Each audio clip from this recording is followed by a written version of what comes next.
The summer of 1985 brought one of the most humiliating episodes of the Cold War for the Soviet Union.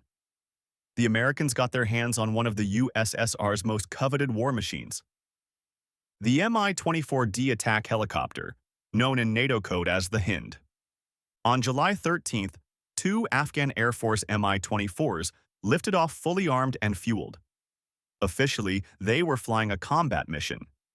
In reality, the crews had no intention of returning. Instead of heading to the battlefield, they flew straight across the border into Pakistan. And they weren't alone.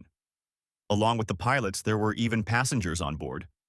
The helicopters touched down safely in Pakistan, and the crews immediately requested political asylum. Back in Kabul, chaos erupted. Soviet advisors and Afghan commanders rushed to explain it away, claiming the helicopters had lost their way. But nobody bought the excuse. The flight path was carefully planned, and the pilots had made their decision long before takeoff. A scandal broke out. Pakistan wasted no time. The Mi-24s were handed directly over to the United States, while the defectors were granted asylum. For the Americans, it was a jackpot. They had captured not just any aircraft, but one of the most feared symbols of Soviet air power, the so-called flying tank, a machine that had terrified the Mujahideen in Afghanistan. In U.S. test ranges and hangars, the helicopters were torn apart and studied in detail.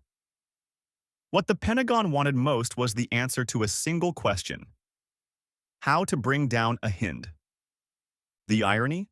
The Soviets themselves had entrusted this cutting-edge technology to the Afghan military, even though Afghan pilots had already defected with Soviet helicopters before, and would continue to do so after 1985. Was the CIA behind the operation?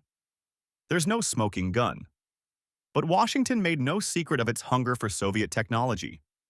In fact, there were even reports of a $1 million reward offered for anyone who could deliver a Mi-24 intact. And so, one of the USSR's deadliest secrets slipped into American hands, not through combat, but through betrayal, defection, and careful planning.